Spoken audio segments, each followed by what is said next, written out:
నెల్లూరు జిల్లా సర్వేపల్లి నియోజకవర్గం అక్కంపేట గ్రామం నందు ఆంధ్రప్రదేశ్ కాంగ్రెస్ కమిటీ అధ్యక్షురాలు షర్మిలారెడ్డి నిర్వహిస్తున్న ఉపాధి హామీ పరిరక్షణ యాత్ర పేరుతో ప్రజలకు వివరించేందుకు నెల్లూరు జిల్లా కాంగ్రెస్ పార్టీ అధ్యక్షులు నారపరెడ్డి కిరణ్ కుమార్ రెడ్డి ఆధ్వర్యంలో నెల్లూరు జిల్లాలో ప్రారంభించారు.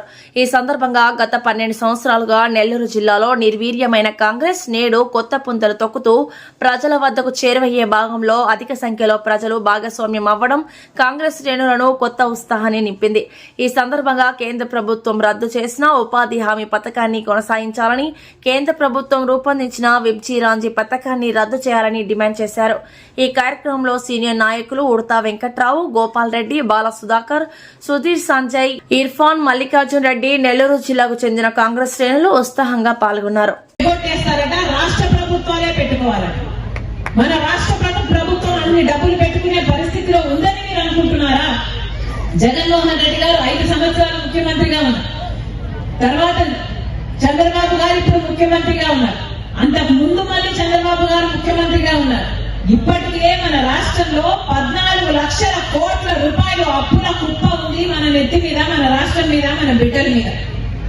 ఇన్ని అప్పులు పెట్టుకొని మళ్ళీ ఇప్పుడు ఈ పథకానికి కూడా రాష్ట్ర ప్రభుత్వమే 40% నిధులు పెట్టుకోవాలి అంటే ఒకవేళ పెట్టుకోవాలి అన్న చిత్తశుద్ధి ఉన్నా కూడా పెట్టుకునే పరిస్థితి లేదు. మరి అలాంటప్పుడు ఉపాధి హామీకి రాష్ట్ర ప్రభుత్వం 40% నిధులు పెట్టుకోకపోతే, ఉపాధి హామీ నిర్వీర్యమైపోతే ఇక కేంద్రం పెట్టుకునే 60% కూడా పెట్టుకోవాల్సిన పని ఉండదు. ఆ డబ్బులు మొత్తం కేంద్ర ప్రభుత్వం మిగిలించుకుంటుంది. ఇది వీళ్ళు చేస్తున్న ద్రోహం. ఈ చట్టానికి చంద్రబాబు గారు పార్లమెంట్ లో మద్దతు వచ్చి మళ్ళీ ఇప్పుడు కేంద్రం చుట్టూ తిరుగుతున్నారు. ఉపాధి పని కోసము మాకు డబ్బులు ఇవ్వండి. కేంద్రంలో మద్దతు ఇవ్వడం ఎందుకు, పార్లమెంట్ లో మద్దతు ఇవ్వడం ఎందుకు, ఆ తర్వాత మళ్ళీ మోడీ చుట్టూ తిరిగి అడుక్కోవడం ఎందుకు? ఈ రోజు మన రాష్ట్రంలో ఎంతమంది ఎంపీలు ఉన్నారో మొత్తం అందరూ బీజేపీ ఎంపీలుగా తయారయ్యారు, బీజేపీ బినామీలుగా తయారయ్యారు. చంద్రబాబు గారు ఎంపీలైనా, పవన్ కళ్యాణ్ గారు ఎంపీలైనా, ఆఖరికి జగన్మోహన్ రెడ్డి గారు ఎంపీలైనా సరే మొత్తం అందరూ బీజేపీ పార్టీకే మద్దతుగా నిలబడ్డారు. మొత్తం అందరూ బీజేపీకి బినామీలుగా మారారు, బీజేపీకి బానిసలుగా మారారు. ఇది వాస్తవం మన రాష్ట్రంలో ఈ రోజు పరిస్థితి.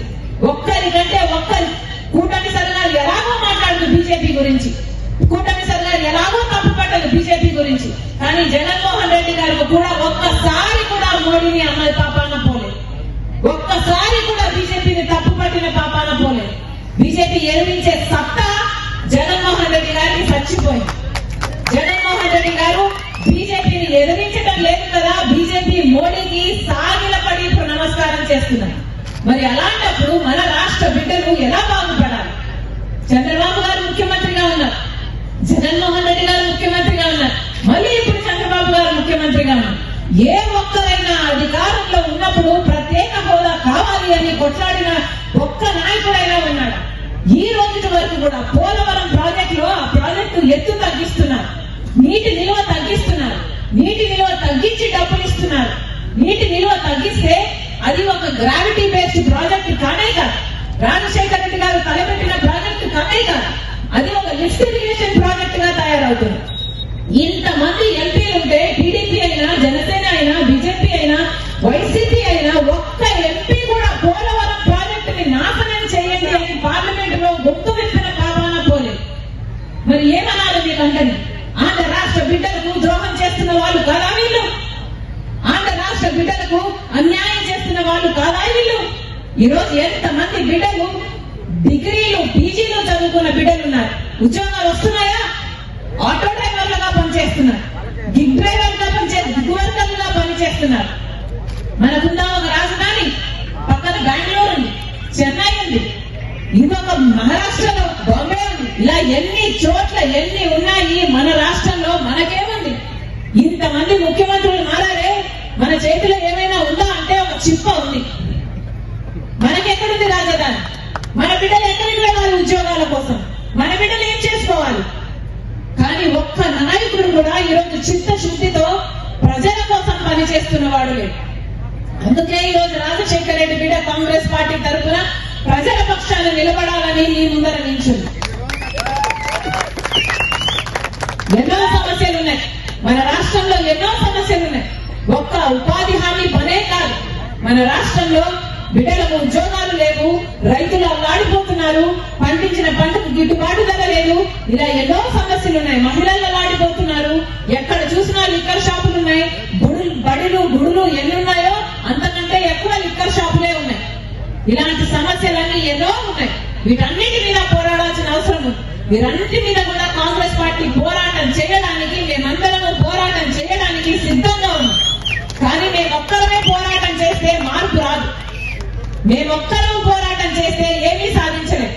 మార్పు రావాలి అంటే మీ అందరూ కూడా చెయ్యి మాతో కలపాలి. మీ అందరిలో కూడా మార్పు రావాలి. మంచి ప్రభుత్వం వస్తేనే ప్రజల జీవితాలు బాగుపడతాయి. కేంద్రంలో రాహుల్ గాంధీ గారు ప్రధానమంత్రి అయితేనే మనకు 10 సంవత్సరాల ప్రత్యేక హోదా సాధ్యం అవుతుంది. ఇప్పటి వరకు కూడా కేంద్ర ప్రభుత్వంలో ఉన్న బీజేపీ అమరావతికి కావాల్సిన నిధులు ఇవ్వడం లేదు. అప్పులు ఇస్తున్నారు. అప్పులు ఇస్తే ఈ అప్పులన్నీ మనం ఎలా కట్టుకోవాలి? మన బిడ్డలు ఎలా కట్టుకోవాలి? భావి తరాలు, భవిష్యత్ తరాలు ఎలా కట్టుకోవాలి? అందుకే చెప్తున్నాం, వీటన్నిటి మీద పోరాటం చేయడానికి మేము సిద్ధంగా ఉన్నట్టే మీరు కూడా సిద్ధపడాలి. మార్పు రావాలి. అప్పుడే మన రాష్ట్రం బాగుపడుతుంది.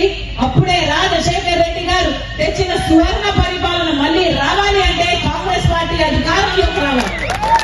రాజశేఖర్ రెడ్డి గారు కాంగ్రెస్ పార్టీ నాయకుడు. మళ్ళీ అలాంటి పాలన కావాలి అంటే కేంద్రంలో, రాష్ట్రంలో కాంగ్రెస్ పార్టీ అధికారంలో ఉంటేనే పేదవాడి జీవితానికి భరోసా. మళ్ళీ చెప్తున్నా, మేము సిద్ధం. మీరు సిద్ధమేనా? పోరాటం చేయాలి. మనం పోరాటం చేయకపోతే ఏమీ సాధించలేదు. మేము సిద్ధం. మీరు సిద్ధమేనా? మార్పు సాధించాలి. చేద్దాం.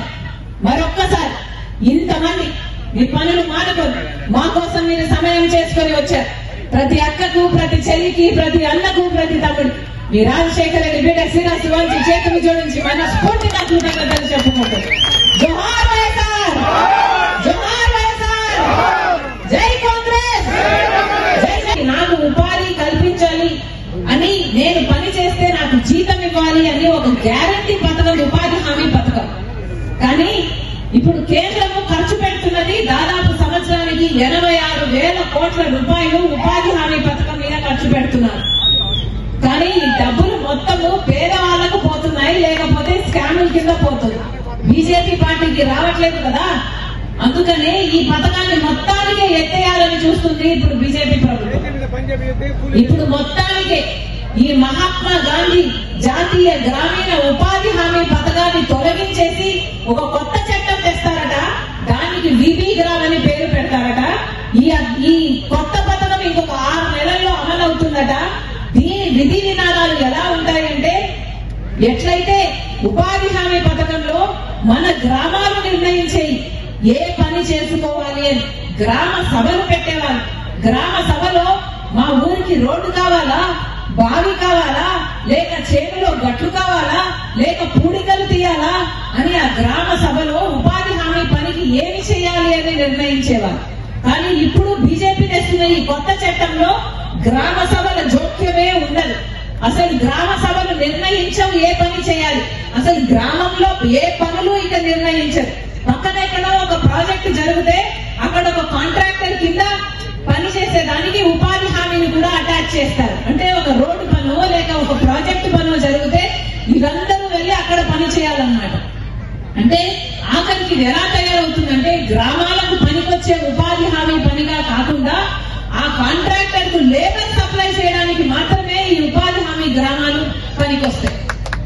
ఇంత ఘోరంగా, ఇంత అన్యాయంగా, ఇంత దుర్మార్గంగా మహాత్మా గాంధీ పేరు పెట్టుకున్న ఉపాధి హామీ పథకాన్ని కూనీ చేయాలని చూస్తుంది బీజేపీ పార్టీ. అంతేకాదు, ఇప్పుడు ఏకంగా ఇప్పటి వరకు అయితే పూర్తి నిధులు మొత్తము కేంద్ర ప్రభుత్వమే ఇచ్చేది. కానీ ఇప్పుడు ఏకంగా 60% మాత్రమే ఇస్తారట, 40% ఏకంగా ఎగ్గొట్టేస్తారట. రాష్ట్ర ప్రభుత్వాలే పెట్టుకోవాలట. మన రాష్ట్ర ప్రభుత్వం అన్ని డబ్బులు పెట్టుకునే పరిస్థితిలో ఉందని మీరు అనుకుంటున్నారా? జగన్మోహన్ రెడ్డి గారు 5 సంవత్సరాలు ముఖ్యమంత్రిగా ఉన్నారు. తర్వాత చంద్రబాబు గారు ఇప్పుడు కేంద్రంలో ప్రధానమంత్రిగా ఉండగా వచ్చిన పథకమే ఉపాధి హామీ పథకం. ఉపాధి హామీ పథకం. దీన్ని మహాత్మా గాంధీ జాతీయ గ్రామీణ ఉపాధి హామీ పథకం అంటారు. చాలా చోట్ల కరువు పని అని కూడా అంటారు. ఈ కరువు పని ఎంతమంది జీవితాలలో వెలుగులు నింపింది.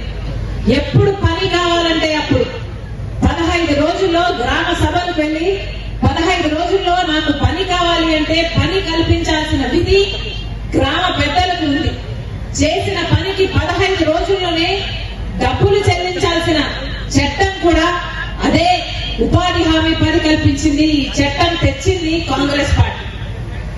ఆ రోజుల్లో మహాత్మా గాంధీ పేరు పెట్టిన ఈ పథకం ఎంత అద్భుతంగా జరిగింది. ఆ రోజుల్లో రాజశేఖర రెడ్డి గారు రాయలసీమ జిల్లాలో బండ్లపల్లిలో 20 సంవత్సరాల క్రితం సోనియా గాంధీ మన్మోహన్ సింగ్ గారిని తీసుకొచ్చి రాజశేఖర రెడ్డి గారు ఎంతో వైభవంగా మొదలుపెట్టిన పథకము ఈ కరువు పథకం. ఆ రోజుల్లో ఆంధ్ర రాష్ట్రంలో మొట్టమొదటి రాష్ట్రంగా తీసుకొని కరువు పనిని అమలు చేయడం జరిగింది. ఆ రోజుల్లో ఎంతమంది పని చేసుకునే వాళ్ళు రాజశేఖర రెడ్డి గారి దగ్గరికి వెళ్లి, అయ్యా మాకు డైరెక్ట్ గా వేతనాలు ఇచ్చేటట్టు చూడండి, కరువు పనిలో మధ్యలో చేతులు మారితే మాకు కమిషన్లు కట్ అవుతున్నాయి, మేము మళ్ళీ వాళ్ళకి డబ్బులు ఇవ్వాల్సి వస్తుంది అని వాళ్ళంటే రాజశేఖర రెడ్డి గారు ముఖ్యమంత్రిగా ఒకేసారి 60 లక్షల మందికి అకౌంట్ ఓపెన్ చేసిన ఘనత రాజశేఖర రెడ్డి గారు. అలాగే ఆడవాళ్ళు సైతం పోయి, అయ్యా మాకు కూడా మగవాళ్ళకి ఇచ్చినట్టుగా వేతనాలు ఇవ్వండి, మాకు కూడా సమానంగా ఇవ్వండి, బిడ్డలు మేము కూడా పెంచుకోవాలి, మాకు కూడా కుటుంబ బాధ్యత ఉంది, మేము మగవాళ్ళంత పని చేయలేకపోయినా మాకు దయ ఉంచి సమానమైన వేతనాలు ఇవ్వండి అంటే ఆ రోజు రాజశేఖర రెడ్డి గారు ఆడవాళ్లకు కూడా సమానమైన వేతనాలు ఇవ్వాలని నిర్ణయించారు. ఆ తర్వాత అది ఎన్నో సంవత్సరాలు అలా అమలు కూడా అయింది. రాజశేఖర రెడ్డి విధంగా ఈ పథకం ఎంత అద్భుతంగా జరిగింది అంటే 1,10,00,000 జాబ్ కార్డులు ఉండేవి ఆ రోజు. అంటే దాదాపు 2,25,00,000 మంది, 2,25,00,000 మంది కనీసం కుటుంబానికి ఇద్దరు నేర్చుకున్న ఉపాధి హామీ పని అంటే కరువు పనికి వెళ్లేవాళ్ళు. ఆ రోజుల్లో కరువు పని ఎలా ఉండేదో తెలుసా అమ్మా? మీకు చెప్తున్నా, ఆ రోజుల్లో కరువు పని రాజశేఖర రెడ్డి గారు ఉండగా ఒక టెంట్ వేసేవాళ్ళు. ఆ టెంట్ కింద మజ్జిగ పెట్టేవాళ్ళు, మంచినీళ్ళు పెట్టేవాళ్ళు. ఒక చోట నిన్న ఒక గ్రామానికి వెళ్తే రచన కూడా ఇచ్చేవాళ్ళు అని చెప్పింది. ఆడవాళ్ళకి ఏమైనా కష్టం కలిగితే అక్కడ కూర్చోబెట్టేవాళ్ళు. గర్భిణీ స్త్రీలైనా కొంచెం వయసులో ఉన్న వాళ్ళైనా అక్కడ కూర్చోబెట్టేవాళ్ళు, కొంచెం రెస్ట్ ఇచ్చేవాళ్ళు. వాళ్ళు చేసిన కొంచెం పని అయినా సరే మళ్ళీ డబ్బులు ఇచ్చేవాళ్ళు. ఆటో ఛార్జీలు కూడా ఇచ్చేవాళ్ళట, ఆటో ఛార్జీలు కూడా ఇచ్చేవాళ్ళు కరువు పని. ఈ రోజు ఎలా ఉంది కరువు పని? ఎక్కడికి వెళ్ళినా, ఏ గ్రామానికి వెళ్ళినా ఏం చెప్తున్నారో తెలుసా? అమ్మా కరువు పని పూర్తిగా నాశనం అయిపోయింది, అసలు పని ఒకరు చేస్తున్నాడు, డబ్బులు ఇంకోటి తింటున్నాడు అని ప్రతి గ్రామంలో చెప్తూనే ఉన్నారు. అసలు ఉపాధి హామీ పని అన్నదానికి విలువే లేకుండా పోయింది. కనీసం మంచినీళ్ళు కూడా అయ్యారమ్మా ఈ రోజుల్లో అని చెప్తున్నారు. పని కూడా ఎంత ఇస్తున్నారు అంటే ఎప్పుడు ఇస్తారో, ఎప్పుడు ఇవ్వరో, ఎందుకు ఇస్తారో, ఎందుకు ఇవ్వరో ఏమి అర్థం కాకుండా ఉంది తల్లి. వారానికి కనీసం 3-4 రోజులు కూడా పని ఇవ్వరు. ఒకవేళ పని చేసినా